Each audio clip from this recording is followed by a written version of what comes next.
Well, welcome, Gilles. Welcome to the Real Talk.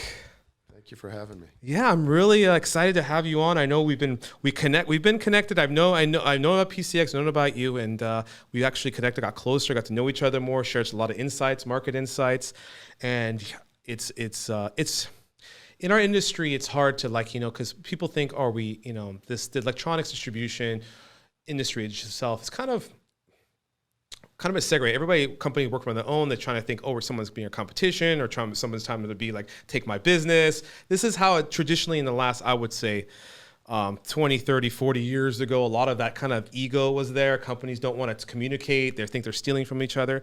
But today, in present day, I think the whole ecosystem, not just in our industry, in the world, has changed, that we all grow stronger together and collaborate together, and it's, and I'm just really happy that we came to this and have you on the Real Talk today and bring you on to tell your story and really learn about, yourself, how you got here, how to start PCX, your industry, how you got in the electronics industry, distribution industry, how you made your way, and how you are actually a thought leader in this industry. And I was very impressed with the knowledge, the insights you have, the experiences you have, a lot of the wisdom that you can share with a lot of people out there. And that's why love to invite you on the Real Talk to really to share that and share some of that. So why don't you start and tell us a little bit about yourself and how you got into where you are today? Well, it's actually an interesting story. I went to UC Riverside, and my first business was a contracting business, which I was involved in for 5 years. And though it was a very interesting industry, the thing about contracting is even if a customer thinks you're great, thank you. Yeah. How many times can you get their roof done? How many times can you get your house painted, right? So in terms of the repeat business, it really wasn't there. So I realized that and started casting about for a different business I could get involved with. And I started calling distributors. And the reason I started doing that is my father owned a small OEM, and he would buy from distributors when factory couldn't deliver. And he said, they all hustle. I don't know how they do it. They find parts for me. Sometimes I have to pay a little more, but it's worth it because I can build my stuff. And this industry reminds me of you. You hustle and you like to help people. This is all you. So I called a couple companies, and there's a company called Price Point, which doesn't exist anymore. The owner, Price Point, was a guy that I went to high school with. And I called him up and I said, hey, I'm looking to maybe come to work for you and learn the business. And he said, well, let me have you talk to my director of sales. And I'm talking to this guy, Brent. And finally, after about 10 minutes, he goes, wait a minute, is this Gil Aouizerat? Dummy, this is Brent Wood, which was one of my closest friends in high school. You know how sometimes you know what your friends do, but you don't know what your friends do? And he said, I was going to start my own gig, but if you're game, I'll come work for you and show you the ropes. And that's how PCX started. And I actually started the business in December of 1993. My warehouse consisted of a shelf in my parents' spare bedroom. And it grew from there. And as you said, that's the story everybody started. A lot of big entrepreneurs these days started in their home, started in their parents' house, in their garage, have an idea out of something and I love that, because it really says where you started from, how you got there. So you started in the garage, got into the distribution or supporting, because of course you had a little bit of background from your family, from your father being OEM side or manufacturing in general. True. And then, so how did that start from that point on? Well, it's interesting because back then, within about 6 months, my parents lived in a townhome complex, and UPS trucks were coming every day, and FedEx trucks were coming every day, and the association sent them a nasty love note saying, you can't operate a business out of your home. Totally different world than today, right? And they basically said, you got 30 days to vamos. Oh, wow. So we got a small office, and then we needed a bigger office, and then we needed a warehouse, and to where we're at today. Let me see, 27 years later. So it's been really good to us, and I feel like even though we've been at it for 27 years because of the digital marketplace and the way of the world, you almost have to be a new company every few years. Yeah, you rebrand yourself, especially today in this decade. I mean, 3 decades, your own business for 3 decades, which is very, congratulations. I mean, 3 decades is a long time for any business to be, especially to go through the ups and downs in the world. Because when you started, probably it was fax machines. Oh yeah. Yeah, fax machines, and you're dialing. You're just dialing numbers and putting faxes, right? So how was the communication back then to compare to now? So you started basically, right? Just putting quotations on fax machines and... It's really funny, actually. When we first started out, everybody had 2 phones on their desk and 2 notebooks. One notebook with requirements and another notebook with offers from factory. And you'd flip back and forth, so you had to have a good mind for numbers. And from a marketing perspective, we were spending about $10,000 a month just doing faxes on 6 fax machines 24 hours a day, sending out our offers to OEMs around the country. Obviously, the internet revolutionized that, and that expense went away. But in a lot of ways, it's much the same. Understanding what your client needs are and communicating those, and understanding that the market changes constantly, and adjusting to those changes is critical to survival. And to your point, we've been through some pretty hard ups and downs over the years, but we're still here and we're doing great and very grateful. Yeah, fantastic. I mean, that story is always that wisdom through the trials and tribulations you go through business, and coming up. It is, because I know you went through 93s, and then you had the .com in 2000s, where probably you can't compare it to what's happening now, because it was a similar, but it just was the .com era where there was a massive search of everything online, the Amazons and all and e-commerce was big, and components, pricing, and everything surged again. And I think that was probably a very fruitful or very good time for business as well for a lot of companies in industry distribution. It was. Yeah. I can say that, as we all know, today we're facing worldwide supply chain shortages and challenges, unprecedented really, for a variety of reasons. And I believe that part of the reason that we've gotten to this place where we're at now is the whole concept of just in time. The reality is just in time works really great when you have 2 to 8 week deliveries. It doesn't work so great when that's no longer the case.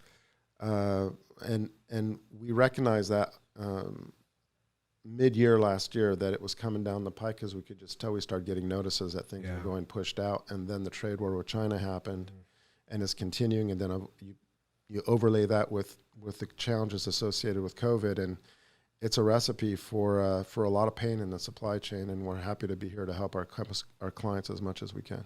Yeah, I know through that. It's very challenging, because everybody needs to put a fire out. It's all industries. It's not electronics. It's every industry is having these challenges, and we're all facing it. It's because, again, all medium, small businesses, large businesses, it's capital. Because if you can't ship your product out the door, whatever widget or gadget you make, product you make, you can't invoice, you can't get cash in, you can't pay your team, you can't pay your staff, you can't pay payroll, your expenses.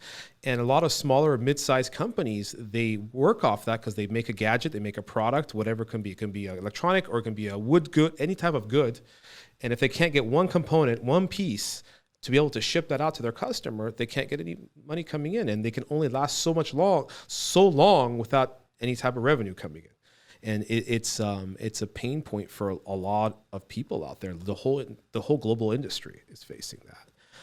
So I wanted to take a step back to say like the 90s and 2000s, and how PCX really made its place in the industry, and what really you saw added value service you created to create the company, to build that good relationship and have 3 decades of business. Really, what was your trajectory? What was your mission and goals you had with PCX? We've changed a lot. So when we first started, we were really specializing in the disposition of surplus material.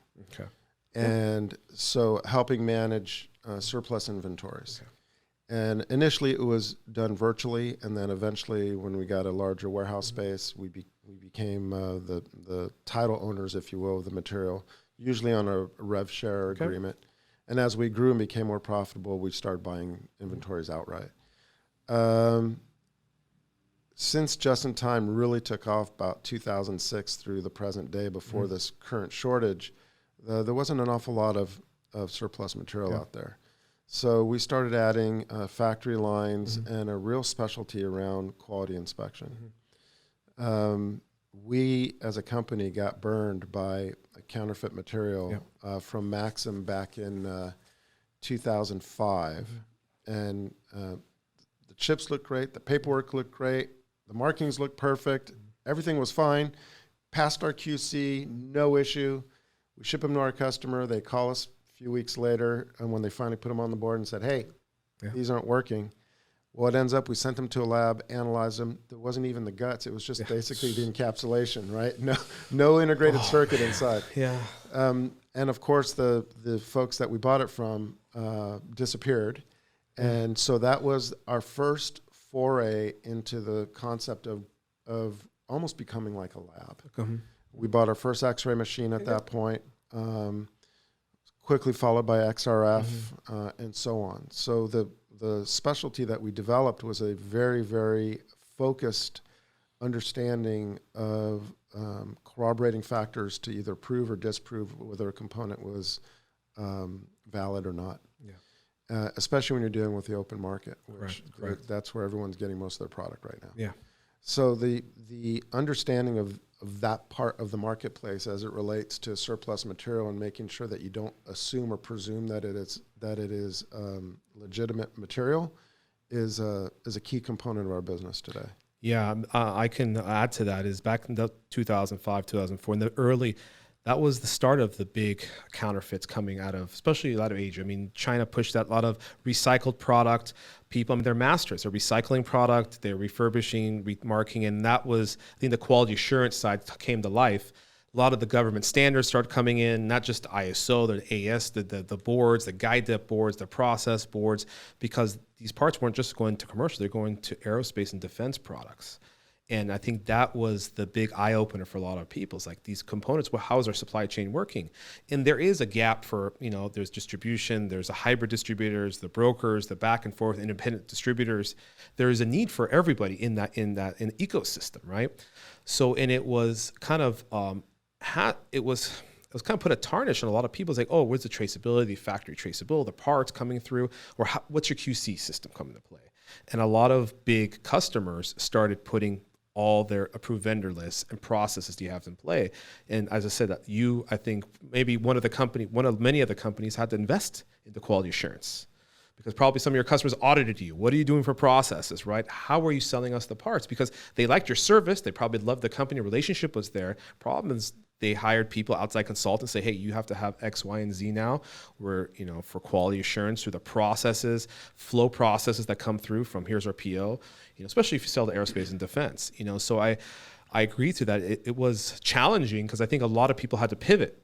A lot of small companies had to pivot. A lot of people couldn't withstand that because they didn't have the capital, they didn't have the know-how. They were just traders. They weren't a legitimate company that have infrastructure and processes in play. I mean, back now it's the ISO was the big player, but now more of the AS standards have come into play because those are more government regulated to have those standards to be a quality supplier into any type of production. Yeah, it's really interesting when you look at the historical aspect to the cycle of knockoffs. Because when you think about, counterfeit is a really big term. Correct. And it's often overused or incorrectly used in describing a situation. Sometimes we have a customer that says, and this is an issue right now, a lot of the ODMs will say, well, they won't ask about the part. They'll say, well, where'd you get the part? Yeah. And if it didn't come from their normal channel, the knee-jerk reaction is, must be counterfeit. Yes. Right? Yes. That's happened to us quite a few times. And so you understand that and you take appropriate measures to prove the provenance of your material so that you can be protected against some of the ODM players that are not playing very straight. When you look back historically, Japan was the first one to really engage heavily into knocking stuff off. I'm using air quotes. Yeah. And their material wasn't well respected. It was low grade, low quality. And then over time, Japanese electronic materials viewed as some of the best on the planet. Then that shifted over to South Korea. Same kind of transition, South Korean product was viewed as lower grade, cheaper, not good quality, and so forth. And then over time, it got to be incredibly good, and it is regarded as some of the best products. Tier one. It's a tier one product. Exactly. Yeah, I mean, yeah. And then now China is going, I think, through the exact same, much larger market. But I think that we're going to see a slow but steady move to better and better quality and a respect for IP. Yes. The big difference between Korea and Japan versus China is that those nationalities have culturally a respect for IP. China, by and large, does not. And so until they get to the point where societally, governmentally, there's a respect and regard for intellectual property, the ongoing problem with knockoffs coming out of China is going to continue. I think that the normal trajectory of going from knocking off to developing your own product is going to go much slower overall. All to say that I believe that the challenges with sourcing from China is going to be a longer trajectory from knockoff to legitimate products of their own. So we're in for these challenges for probably another 10 years easy. Yeah, I wanna back that a little bit, because of course my stint of traveling for about 20 years in China and understanding the culture and seeing the changes happen, especially like in all the electronics were Shenzhen, Guangdong province were heavily electronic focused, especially in the beginning, where when Hong Kong, a lot of stuff from 1997 transferred from Hong Kong manufacturing to China. And there was a lot of farm town, they started building factories, and you can see, because the demographic of people, they didn't have an infrastructure, a government, and they were kind of like red capitalists, as you call it. They're red capitalists. They have this drive, and they're traders in general. They're just natural traders. Everybody's a salesperson. They're hungry. So that counterfeits, it really came in that point, because they were masters at, not even counterfeit, this is substandard parts or refurbished parts. You know, back in the day, I didn't even know here, a lot of refurbs it's a big market back in 90s and 2000s, was a refurb market. People would use refurbs, but then refurbs now are stereotyped as counterfeit. Actually, they're not. They're just parts that were pulled, they're refurbished, they're retinned, and they actually can operate, because a lot of the legacy products that go into the air defense side, they use some of these products. So, but as today, still refurbs is, as you say, that category, it's stereotyped as a counterfeit. Actually, not a counterfeit. It's just been used, just like a used car. They make, and then they have certificates, they approve it, they have that, just like a CPO by used car has, which is funny. You put that analogy to, a lot of people don't get it, but it is. But taken back to China, they got masters at it, but they started taking shortcuts, and they didn't have that culture, the business aptitude. But if you go from, say, 1990s to today, they become a first world economy, a first world country, and they have infrastructure, they have this, and for them to grow, they have to have these policies in place, because they can't be stealing from each other. They can't steal IP. I think the government realizes that too. They're trying to crack down as much as they can, because they don't want to be known, as much as people think China steals, does this, but they still want to be known as a great power. They have this gray area around their name all the time. They can't rise to the top. Like, we are legitimate. As a tourist, as a business tourist traveling there, business person traveling there, it's been present day prior to COVID, I felt very safe. Why? Because they watch everybody. They want to make sure your experience is right. They will make sure there's no theft. There's nothing, especially recently, nothing. They watch you, and they want to make sure that your experience in China is not an experience that you go home and tell, I got mugged, I got this. Everything's clean. They move the people around. They do whatever they can to be hospitable to their foreigners, because, of course, the foreigners are given the insight to build the infrastructure. In China, they invested in Europeans, American innovation, the process. Of course, they take it to the next level. The IP wasn't, they took a lot of IP, they use it for low ecosystems, but in general, it's a safe place, because they don't want to be known as the place of rickshaws, or of course these festivals they have, the food, the different types of exotic foods they eat. Everybody out. That's the first question out. Did you have dog, or did you eat anything there? And that's the first people ask me about China. Right. It's the stereotype. But they don't want to be known for that. They want to be known as like what Japan is. Everybody, it's Japan. Oh, it's so nice, beautiful. Tokyo, Japan, the food, Japanese food, right?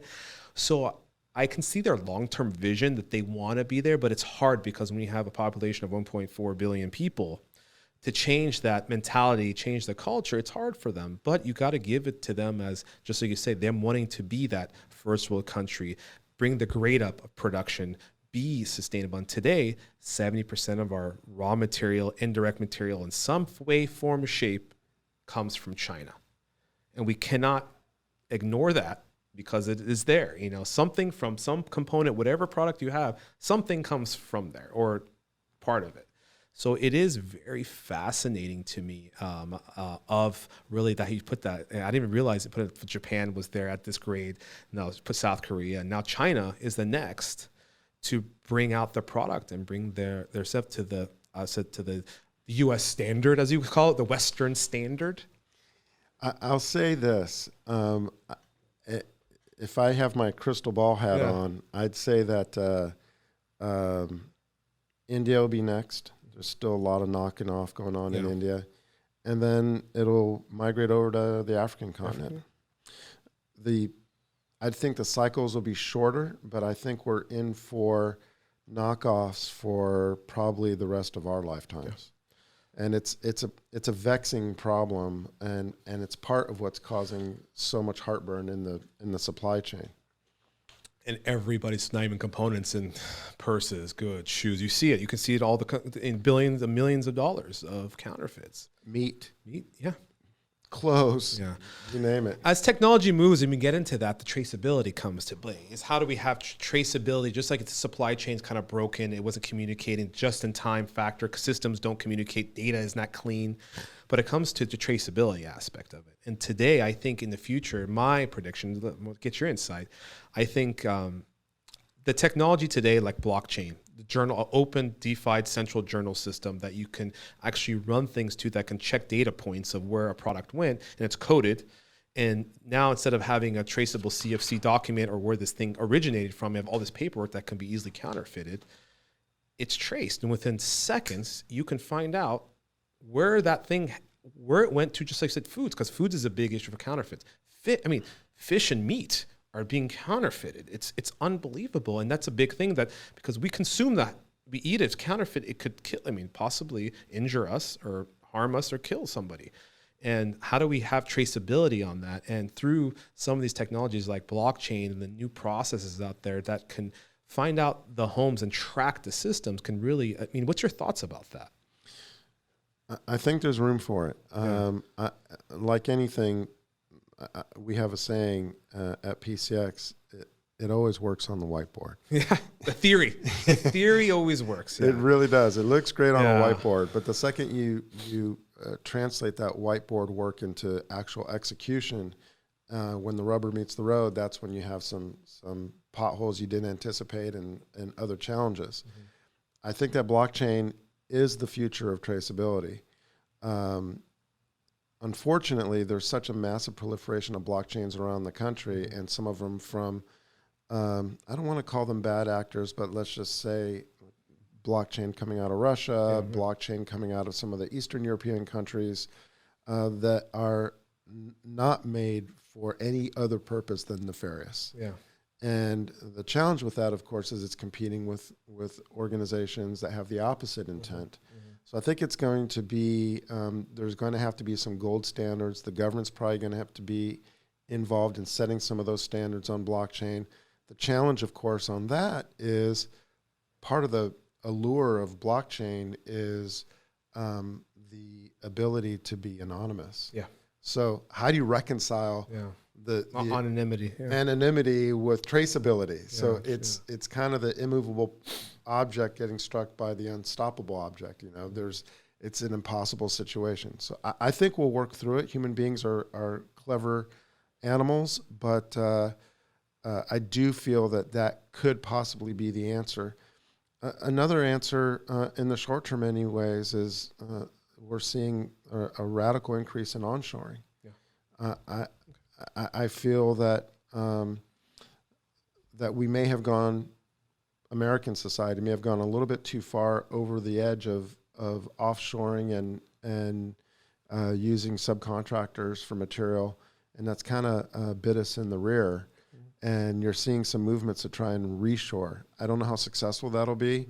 I think that may be a little bit naive and not really realistic, but it's a dynamic situation, and where there's dynamic situations for clever distributors and manufacturers, there's real opportunity for success. So I welcome this chaos as an opportunity to bring more and more value to our clients and for others like us to do the same.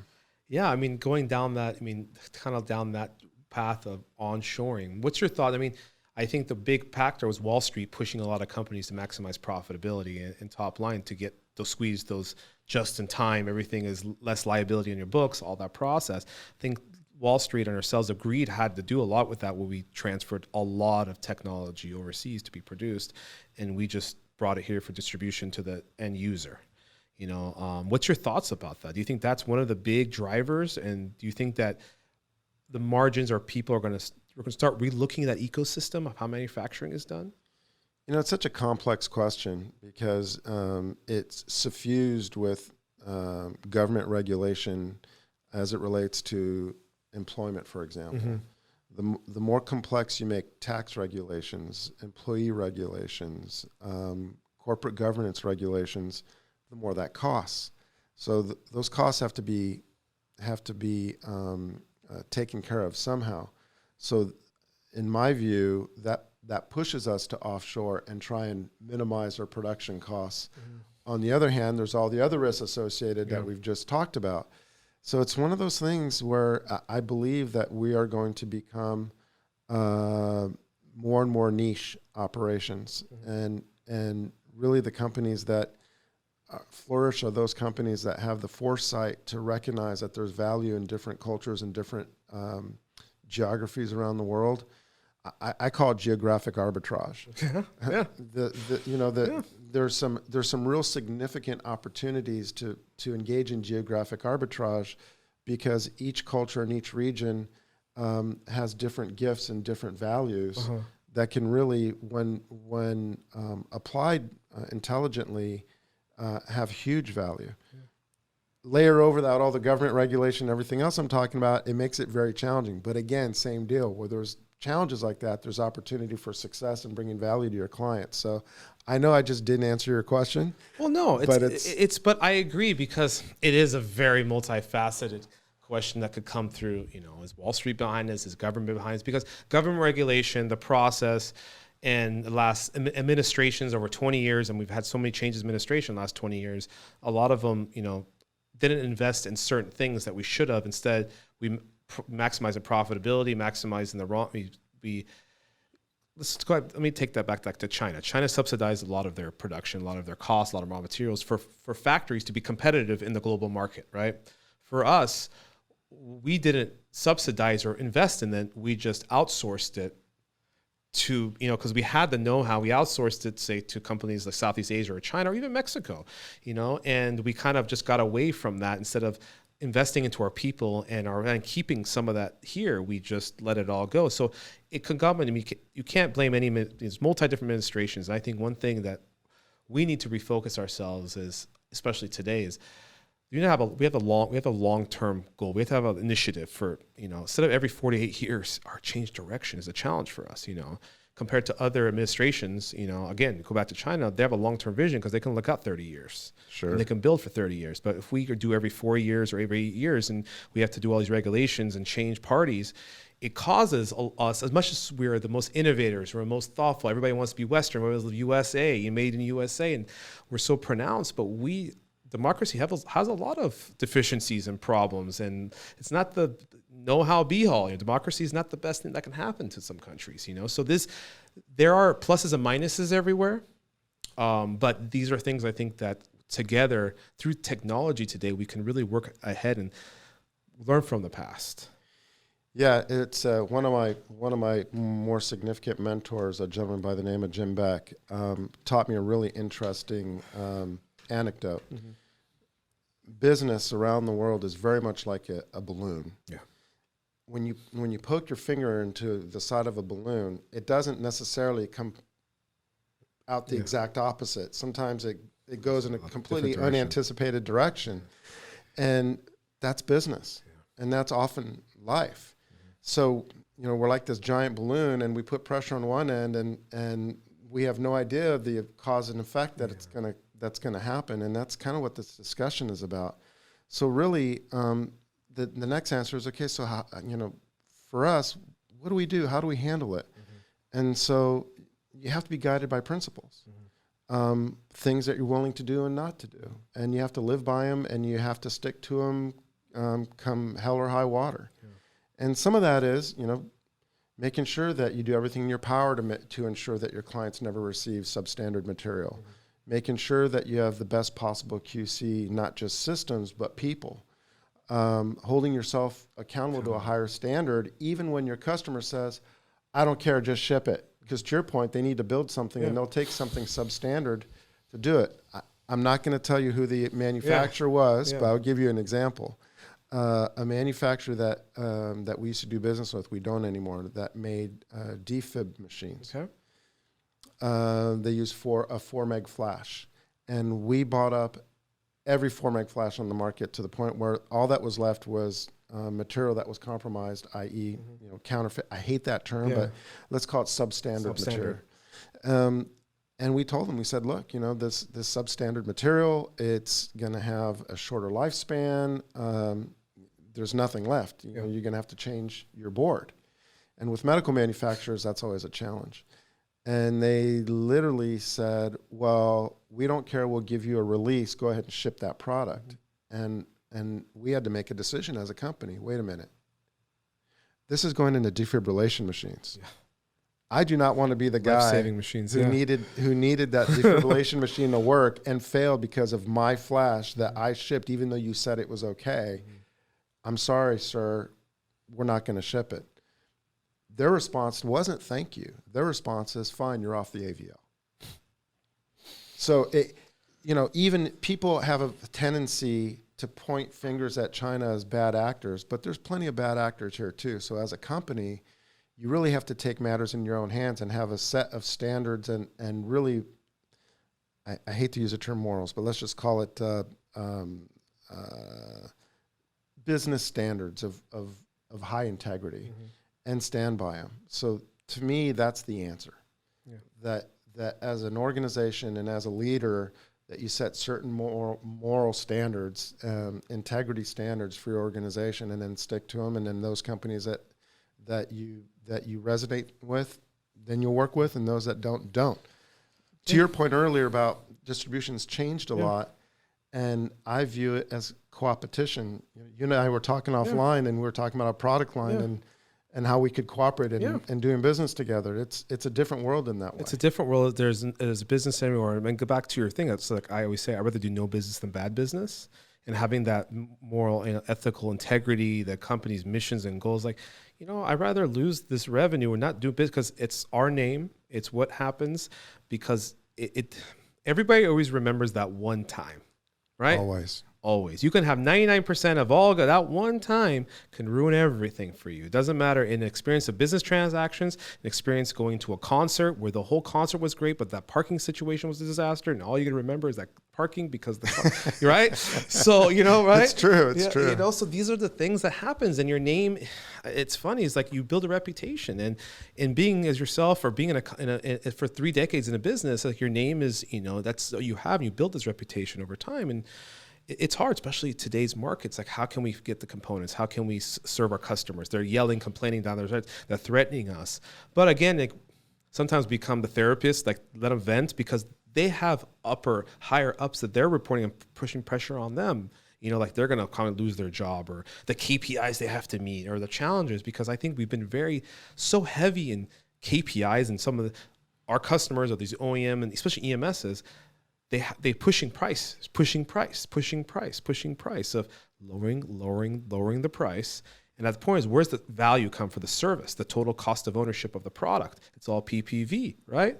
Pushing the price down, how can I give you that 5-star service and give it to you for a 1-star price? How can we do that? It doesn't make sense. And back to your just in time, I think that really where the just in time was broken because there's too much KPIs involved and really pushing price down.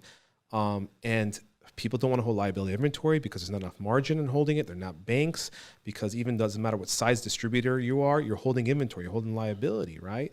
So it's very challenging now in this ecosystem distribution. I don't in any products, because we go from double digit margins to stay pushing to single digit. Like, I can't survive. We cannot survive if we're not publicly funded either. So public funded, they're talking about top line, but we're a small private business, medium-sized business. It's about bottom line for us. Sure. Yeah. And these are the challenges, I think, for the total supply chain, is that tier ones will always be there. But the big part of the whole global system is the tier 2, tier 3s that support the tier ones. If those guys can't survive, how can they feed the tier ones? Because they're building products in some nature and form to support to them. And they're publicly funded. And how do we get that? We had offline conversations. As it comes to a cash flow situation, how do you deal with this? They're putting so much pressure on you. And it's come to that because, of course, it comes to the component manufacturers, because components are so cheap these days. Penny parts, and we had an MLCC shortage in 2018. A lot of that was because a lot of these companies don't want to add capacity to their MLCC machines because they're triple low, quadruple low, 5 parts.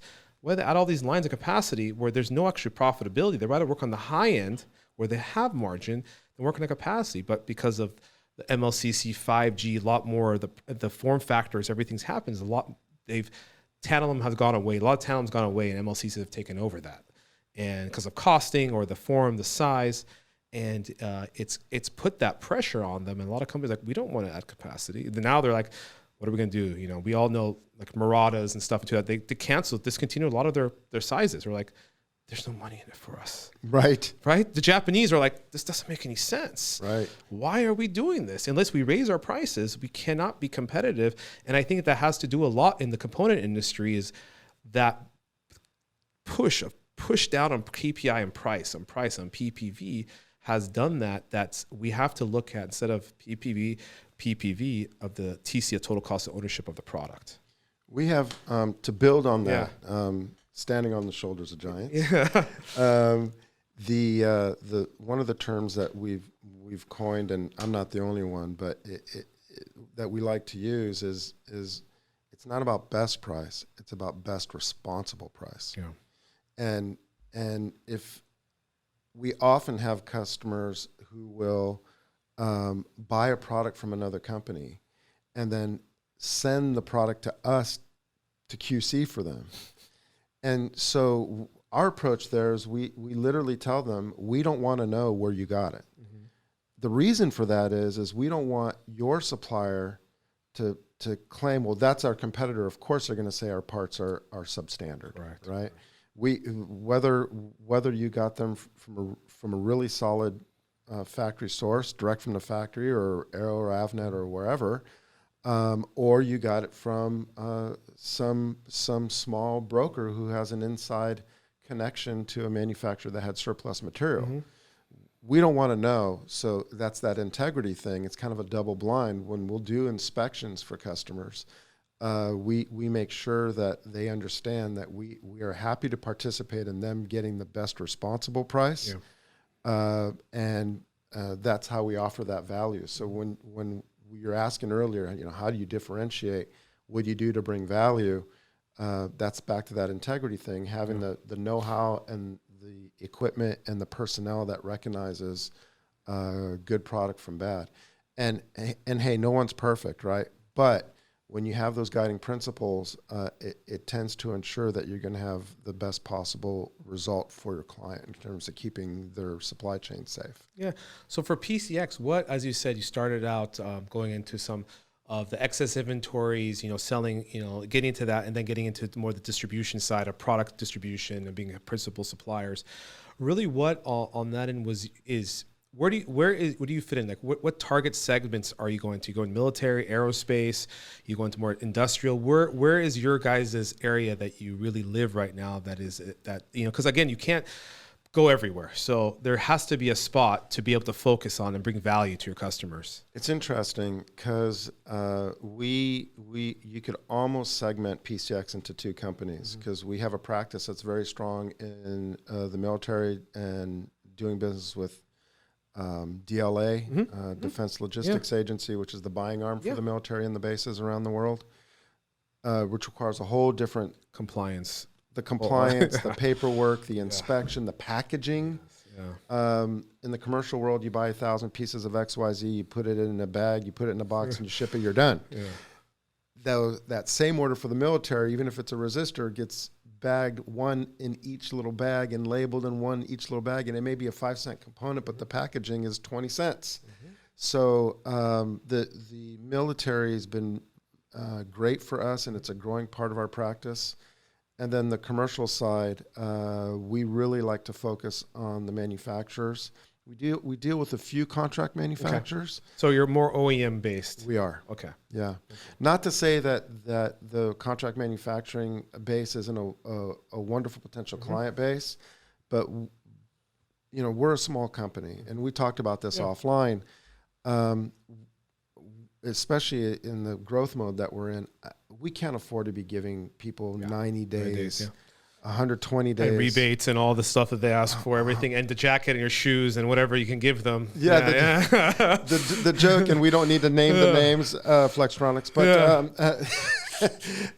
I joke that sometimes some of the contract manufacturers, you'll give them parts for free, and they will complain that they got charged shipping. Yeah. Right. So to your point about people always driving on price, and how we push back is that whole concept of best responsible price, and that has really treated us well, and the clients that like doing business with us understand that concept and are willing to. And we're not outrageously more expensive than anyone else, but we're competitive. Mm-hmm. But to your point, going single digit is unsustainable. Yeah. It's not possible. You can't have it both ways, right? So that's how we present it to the clients, and they've been pretty responsive over the years, and we're grateful that they have. Because you grow together, and that's the thing. It's over quality over quantity. You have to go through quantity to get the quality of the customers and get that base, as you would say, of people that can add value. And it's a long-term game. It's a long game. And I always tell everybody, we always do, especially new salespeople coming in and saying, they want the quick affirmation. They want that affirmation, that dopamine effect, as you would call it. I want that order. I want it now. And because the market right now we're in Christmas, sometimes you would say, because people, if you have any allocation, you can get stock, you get the order. It doesn't really matter. The price is secondary now. It's just about the allocation of it. And you also have to think about the trajectory of, you've been in this, you've seen it. This is a cycle. You're like, okay, this is great, but it's going to end. We have to focus on customer acquisition, customer service, the long game, because we have to keep that pipeline. Exactly.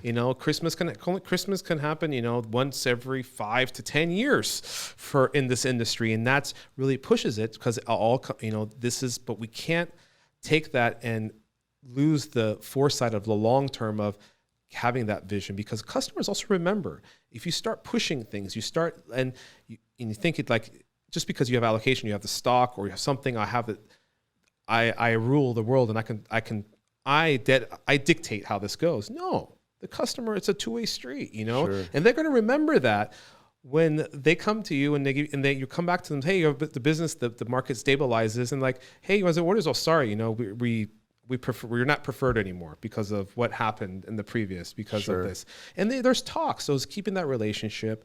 It's being, it's ethical, as you said, ethical integrity that you have, the company standards, building that into your people. And that's one thing, and come back to the leadership and how you've been a leader for these last 3 decades in your company, is what's your methodology of leadership? How do you lead your people through turmoil, through pandemic? We just went through the pandemic. The first 6 months was nobody knew what was happening, right? Sure. How did you lead through that to keep looking forward and keeping your staff, your team, everybody on board to show them that we can get through this together? I try to really be well educated before speaking. So I'm in the happy circumstance of having a brother who is a professor of genetics at NYU, okay. and has NIH grants, and so I relied on his expertise in the world of medicine, yeah. especially as it relates to. And he's a virologist. Yeah. So oh, wow. Okay. Coincidentally. So I have a secret source, not so secret, in the form of my brother, who really helped me understand how it all works, and help me be secure. So by sharing that information and the anecdote of my brother's expertise, I think that helped calm people down. And we're very quick on getting masks into the building, following CDC guidelines very quickly, and really working hard to stay out of the political piece of it and just focus in on caring about our team, caring about their health, caring about their ability to even work in these crazy, confusing, tumultuous times, and having the and communicating regularly through monthly newsletters, weekly summaries, and also as part of that saying, this is what I know now. I'll readily admit that I don't know everything. And if I bring something up that doesn't jive or doesn't make sense, or you found out something different, let's share it together, because our tribe, our little tribe called PCX, is more powerful working together in tandem and tapping into all our tribal knowledge to navigate these turbulent waters than it being a top-down thing. Yeah. So for us, we don't like to micromanage. We really like to give people the freedom to execute on their goals and what they want to accomplish in spite of these turbulent times. So it really is about reminding people to be empathetic. Yeah. I think in this day and age, empathy is a sorely lacking thing, and so we talk about, literally, for us, we feel that how we treat each other inside the organization is actually more important than our suppliers, more important than our customers, because if we're solid, then we can properly take care of our community of suppliers and properly take care of our community of customers. But if we're not solid inside, then those other factions will suffer because of our inability to do well with each other. So that empathy is really important. I could not agree more, and I love that, and I echo exactly what you said. Lead with empathy, especially going through the last 2 years. We really looked at within people. Everybody, people can have divisive of their beliefs or what they want, but we all are humans. We all have feelings. We all work with each other. And as a leader, that is, for everybody listening, that leading with empathy was big, especially to get through your team, because you're actually holding the roof down. The people have jobs. You have, you don't know, through the pandemic, I'm going to say, even our business, first 6 months, we didn't know what's going to happen. Our business going to be shut down. But thankfully, we had some customers that are still operating, so we still had revenue coming in. Of course, we did have a hit for a few months. We did for about 6 months. Our revenue did get hit, and it's like, what's going to happen? What's the future? And you kind of still have to be positive. You're holding the roof. You're holding the structure. You have families to feed. Everybody, around you is like, how do we get through this? But just like you said, having that core. If you have that core value, everybody works together. That will echo out to the customers, to your vendors. Everybody will see that, and that really could take you to the next level and have that collaboration. And for us, I can say even for our company, we have teams all over the world. We have teams in Hong Kong and China and Singapore and Malaysia and Philippines and India, and they all, we came to a remote, everybody's working from home. We can't have that face to face, and a lot of people went through a lot of emotional, it was hard on a lot of people. There was a lot of stress, a lot of pressure. I can't be put in other people's shoes in different countries of how they feel, because there is a lot of outside factors. I'm here in California. I have all people in Philippines. I have people in India. A lot of stuff was happening. There's shutdowns that are much more dramatic than they were here. We were, we have to be grateful for it, but also keep leading and understand and put yourself in their shoes. Don't think, it'll be fine. Lead with them and give them that support, that backing, because we want to. For me, it's a big thing. Is that empathy is one thing. Is just understanding that we're all human. It's not all about the money. It's not all about this at the end of the day, right? Yes, it is. But if you can give that security to them, you can give them power. You can make them feel. You can put a smile on their face. People will say, "Why do you make all these videos and do stuff?" Because I did a lot of this stuff, and no one saw a lot to entertain some of our staff, because I had to make them smile, because we went through a lot of dark times. Right, I was doing a lot of things to entertain people. Actually, most of the time, entertaining myself as other people. They laughed at it, but I'm stuck in a room, trying to make tricks and do things and stuff. And it was entertaining. Putting that smile, bringing that that smile to the people, it changed their outlook. And of course, it builds culture, builds values. But I think every company went through that. that challenge. Everybody felt in a different format. You had to do that to your teams because work from home was tough, especially people or their kids couldn't go to school. They're stuck at home. They're stuck at home. There's a lot of stuff happening that the whole dynamic changes. I have to tip my hat to you. Before we actually got to be friends and got to talk through our BWG interaction, I saw your videos on LinkedIn, and they're great. You know, they were short enough not to be a distraction, but had enough content and real emotion that you were communicating, and empathy and care. That was really appealing, and I saw those. You started doing that about a year and a half ago. Yeah, a year and a half ago. Yeah, I started I started because no one was in the office, and I started making it once a week. How's everybody doing? I'd give an update for the week. I did, I think, 9 of them, the 3 minutes, 5 minutes.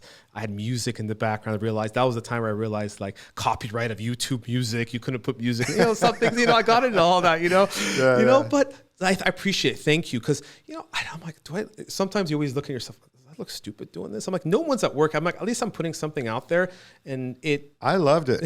I got to tell you, I really loved it, and love it still, to the point where I was like, I got to introduce myself to that guy, because I need to do something like that too, because I think that it's one of those things where we all bust our humps all day long to put food on the table for our families, and work is half our life. And giving an edge of fun and compassion like you did is really laudable. And like I said, I have to tip my hat to you. I appreciate it. And, for me, it was like there was a lot of people behind who helped me. And again, it's getting outside your comfort zone, because we all live in comfort. Discomfort is hard. Putting in front of the camera, like, you have to get used to it, and putting in the reps, just like sales, purchasing, whatever you get into, life, sports. You have to put in the reps. You have to get comfortable. You have to make mistakes. You have to really embarrass yourself sometimes, but you learn from that, right? So it is the video side, and as we said, we live in this virtual world. I dove into something that I didn't think is going to last this long, and we can see we're living in this hybrid version of video. I mean, virtual world is here to last, I think, forever. We're going to have more of this virtual world interactions, the type of podcast, long-form conversations, because there's a lot of wisdom out there. You have a lot of wisdom. Everybody, as a business owner, has experiences and wisdom that we need to share, especially in the electronics industry, which is a massive industry, but it's a very small world. It is. And there's not enough sharing. There's not enough people helping each other in the industry, and also spreading that to the new generation. One of the words that I really like, and I think is very applicable to your concept of that interoperability and that connection between distributors. One day you're my customer, one day you're my supplier, right? Yeah. So by virtue of that dynamic, you almost are forced to make sure you have a good relationship with your competitor, right? I call that coopetition. I didn't coin that term, but I love that term. Yeah. And another kind of ancillary term on the flip side of that is the concept of being carefrontational. Yeah. So when there's a problem and you're dealing with a company that is sometimes your customer, sometimes your supplier, you treat it differently than you would maybe someone who's just a supplier that is replaceable, right? Yeah. So understanding that actually nobody in your sphere is really replaceable, it changes the dynamic and changes your understanding of what's important in the way that you deal with people. Yeah. And back to your question about leadership, that's what the leaders at PCX try to live and breathe every day as they deal, not just with our team, but by way of example. Yeah, by example. When there's a problem, here's what you don't do. You don't start screaming at people. You don't, when there's a problem, you don't hang up on them or start making threats or that kind of thing. You really try to work it through, and that goes back to that empathy thing. That particular company is ostensibly trying to do well as well and make a buck, but do it in a way that is constructive. And they're human beings. They put their socks on one at a time, just like you and I do. Yes. So once you understand that and you really try to lead that with your team, I find over time it has a really positive effect on people's experience at work. Yeah, I 100% agree. And now, I mean, one of the questions I have, because getting to this is we're into the pandemic and how things have changed is leading through that, but how leading through innovation through the company? How would you say that your innovation now through digitalization, living in a digital world, have you set into stone the PCX? And what do you think is the future? Like how we operate today? What are the things that you've instilled already and things you're planning on instilling for the future? Great question. There's such an avalanche of change going on through multiple disciplines and multiple verticals of business and life that it's hard to keep up with. We're in this interesting dichotomy of really drinking knowledge almost like water from a fire hose. It's really hard to distinguish sometimes what is important and what is not, what is just a fad and what's going to trend into something permanent and so forth. So it goes back to your guiding principles again, that you as business leaders, you have to tread carefully, but not taking risks and trying new things is a recipe for failure, and for your business disappearing. And the horse buggy whip manufacturer is a perfect example, right? Eventually there was just one, and they were the biggest, and eventually there were none, right? It's kind of similar in this situation. I do feel that distribution is on the cusp of some pretty radical changes. The internet, obviously, and e-commerce in general, has made it so that more and more people have less and less human contact. So how do you bridge that gap? What you're doing is a great example of bridging that gap, which I really admire, and I won't copy your format, but it's I promise. And it's it's the greatest thing. As I said, don't worry. You could copy it all you want. Because as I said, it's like a compliment, Yeah, for sure. But that's part of it. I think the digital world has had a tendency to dehumanize relations. Mm-hmm. So I think any way that you can find as a leader to kind of rehumanize, for lack of a better term, to get clients to have conversations instead of just freaking emails. One of the big battles and it's not a battle, one of the big challenges I often have with my team is they'll say, look at this email the customer sent me. This is so bad. I can't believe they said that to me. They treated me so badly. And I'm like, that's not what I see in that email. Yeah. So emails are so... Interpretation. Interpretation. It's amazing. So one of the things we try to train our people to do is you get an email, don't assume anything. Call them up, have a conversation. Hey, I don't want to assume anything. Help me understand what you meant by this. And so that and that's a training thing, right? And that is a leadership thing. And so the long answer to your question is, even though we're digitizing more and more, we are doing things in a way to humanize things. So everything from the way that we market to still really pushing calling clients, not just sending an email. And even if you have to leave a voicemail, trying to really get the human piece into is important. COVID has really blown that to bits. Yeah. I mean, let's face it. You and I are travelers. I love visiting clients. I love visiting suppliers. And it's really hard to do right now because even if you can go visit someone, you can't get in the front door, right? So they'll come meet you in the parking lot or something. You can't go in because there's protocols, and we still have protocols in place. I am looking forward to less Zoom meetings and more lunches and dinners. But in the interim, until that is a reality, then Zoom meetings it is. Because at the very least, you can read expression, emotion, and back to the point of humanizing the digital universe as much as possible. Yeah. And I agree, because just like you said, that black and white text is like robotic. And we are so prone to it because of our handheld cell phones, text message, things that are, and we talk phrases. There's sometimes no emotion. Sometimes people read everything. And I'm guilty as charged that even I've gotten into arguments with my wife, sending her something like, what do you mean? You didn't care about this? I didn't mean it. You know, maybe I should put emoji. I should put an emoji next to this. That maybe it was sarcasm, you know, but this comes across just like through email, through business transactions, because people interpret things different. And that rehumanizing that connection, building relationship, and having a video chat once in a while, but knowing who you are, understanding, because it's personality. Everybody has personality. We have to understand who we are. And it is big. And you know what? That reminds me, I'm going to share a book with you called Rehumanize Your Business Through Video. It's a good thing you should read. I have a book. I love that. Yeah, I have a book that I got right before the COVID shutdown. I ran into it at LAX going to India. I was going on a trip to India, and I needed a book to read. So I'm like, this is exactly this is 2020. It was February 2020. Right when everything started happening, I was going to India, and I had this. I'm like, this is perfect. This is exactly what I'm trying to do. I was trying to create content, trying to like make a fool out of myself, trying to be a vlogger, all these things, because people don't realize I have a lot of content that I could just create blooper reels because it's hard, you know. And like I was trying to, but I was to lead because I have to lead by example for my people, right? Doesn't matter your family, whoever it is, friends, your employees, you have to lead. So you have to get yourself out there and get uncomfortable to learn. So go through that action and lead by it. So I did a lot of that, and that book set on the trajectory for me.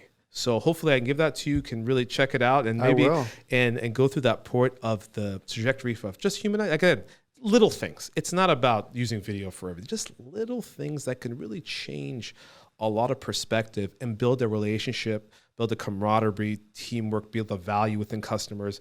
Not just, as I said, I tell my team is like, I want you to send videos to your customers, thanking them for business, or thanking them for being a customer. Well, why don't you, if you do that to your customer, why don't you send to your family?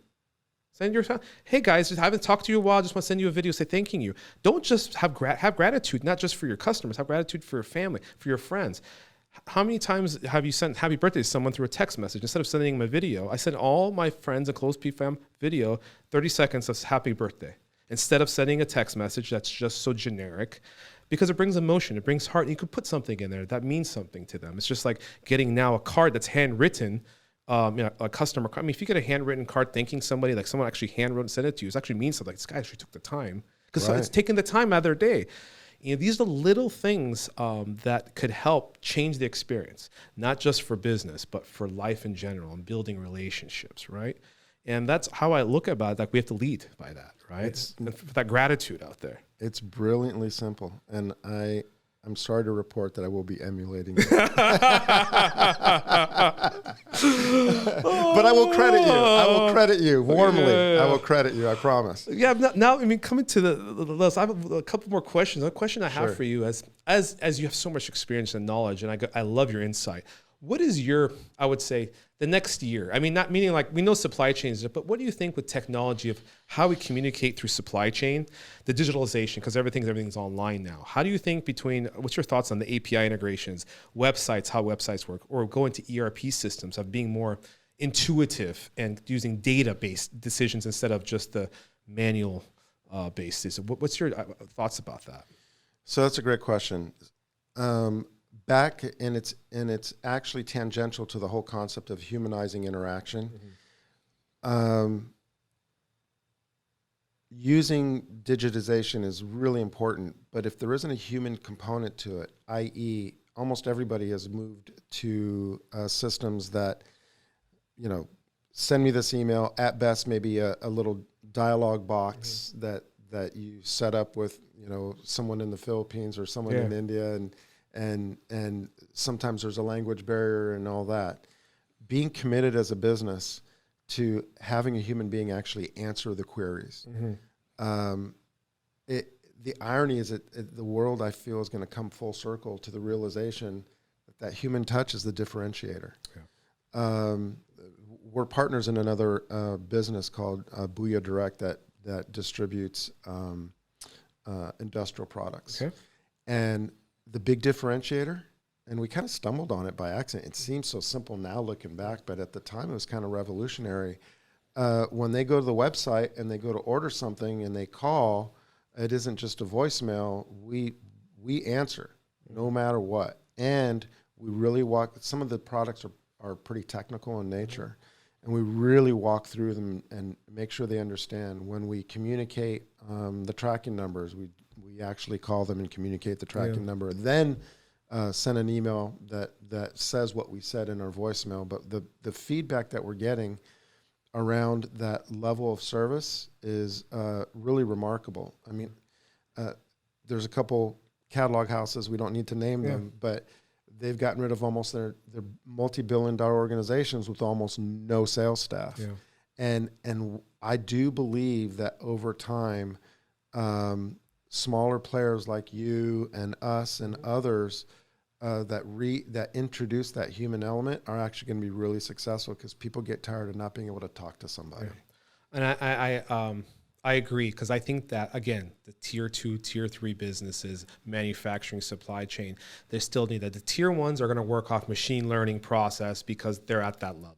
They run high operating, millions and millions, and they're going to have communication, machine learning. They're going to have all of the AI based. But the tier 2, tier 3s, they're higher mixed, lower volume types of production. They're going to have more handheld, because a lot more, I would say, engineering and things in play. It's not forecasted so long for processes, and they appreciate the customer experience. They appreciate, as you as a supplier to them, understanding what their product is. What do they make? How does it work? And adding value to even maybe enhance their product if you can. A product that enhances it. Because if you're just dealing black and white, you never know. You're just selling a product to them off a catalog. How do you know what they're building? How can you add value to them? You're expecting them to come to your amazing website that does all parametric searches, and they're just going to do everything and pick and create but you're not actually, what type of value actually bringing them of the system is not going to add value. Yeah, they can design something that works, but as I say, the empathy of process, the challenges might face, or, thinking sometimes outside the box that they never thought about. These are things I think into innovators, startup companies, smaller companies, they need that human to human interaction through engineering, through, supply chain, through the purchasing method, through process. I think digitalization, in my opinion, will be more and more. I think data will tell the story. I think we're going to be much more data focused, because I think data tells the story and can make better calculated decisions using data through systems, through intuitive systems. But again, the human needs to be there. 80% could be done by a system, but 20% still needs to be done by the human that can still have that interaction and say, hey, here's the story. I have the system here, but what do you think? This is what it shows, and because things are multifaceted. You can't judge a book by its cover. The data sometimes doesn't tell the whole story, because there's a lot of indirect factors that come into it. So I think in any industry that comes into any type of supply chain, that producing something that have multi-verticals of supply chain and products coming in, machine learning is not going to do it all. Machine learning is not going to do this all. There needs to be a fitment. That's why I say, there's still sales reps, and then there's distributors. Sales reps are the sales arms. But we add value, and it for me is for the future to add to that a little bit to your digitalization side. I think people want to have that more digital presence is going to be there. They're going to want that. They want companies. Oh, did they have this cool thing on their website? Did they have this? Are they going to use it a lot? No. You can brag about that you have it, but at the end of the day, there's still going to be But I think the new generation, this Y generation, the Z generation coming, there might be more. Not confident, they don't want to have more interaction. And that's the challenge, because the technology is doing that to the new generations. They don't want to have as much interaction because they're more just behind a screen now. That's a little scary. Yeah, I wrestle with that. Yeah. I never thought that I'd be the older statesman in the room, and not have that and not have be able to claim youth anymore. Yeah. But with that comes wisdom, and one of the things that I feel is important as leaders is to be wise enough to recognize that even though there may be generational differences, that our younger generation is still men and women who put their socks on one at a time, just like you and me, right? Yes. And even though certain skill sets around face-to-face communication may not be as prominent, I do feel that the younger generation will rediscover that. Yep. By people like you and people like me who really believe that introducing a human aspect into digitization is going to be really important to rising to the top of success. I 100% agree with that. And it's hard. We can't predict the future. We couldn't predict what happened with COVID and the process.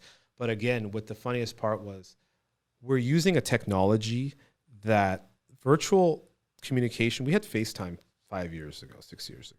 Right. We had all this stuff many years ago. We didn't use it. We got the pandemic was the accelerator to push it to use this. So now it's changed the ecosystem, it's changed the process, but there's a lot of it there. But we're communicating more over virtual than we ever have, and people are interacting more. And I actually think there is more interaction because people are more comfortable now with it. True. Which before they were traveling but now like, you know what? Hey, I've never met you before, and I would always talk to you, but you know what? Let's have a virtual call.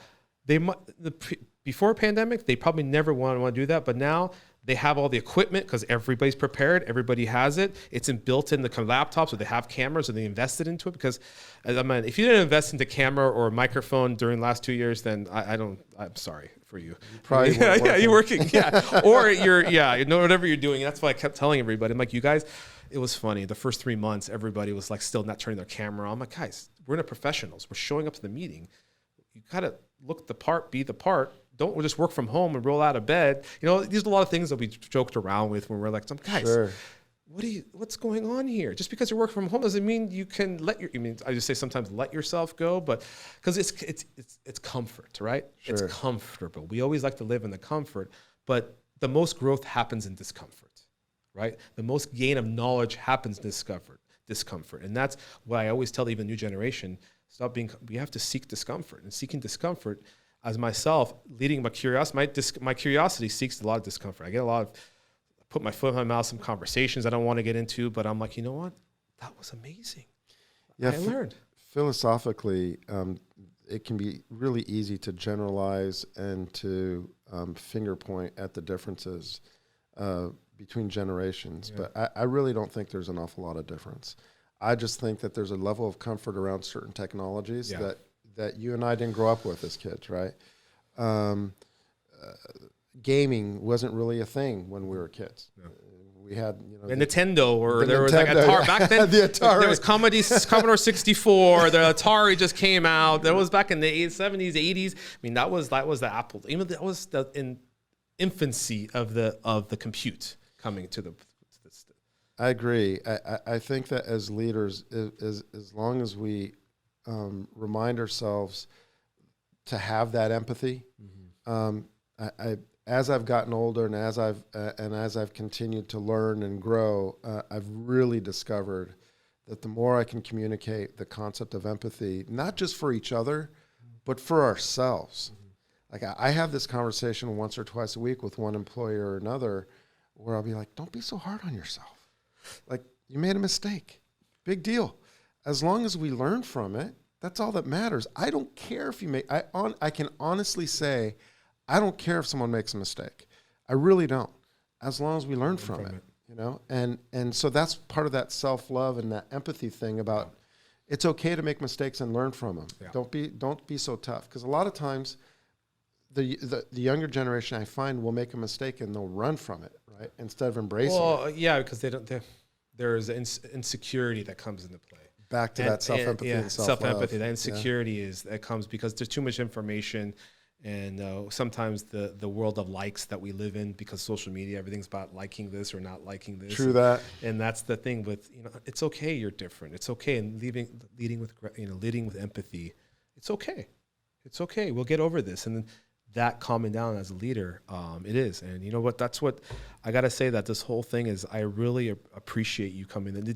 That's leadership. And I think you've been the epitome of understanding that everything that we've talked about has gone back to your point of leadership and leading with empathy through this process, through a pandemic, through digitalization, through process of business economy going up and down. It doesn't matter pandemic or not a pandemic. We still have to lead the same way.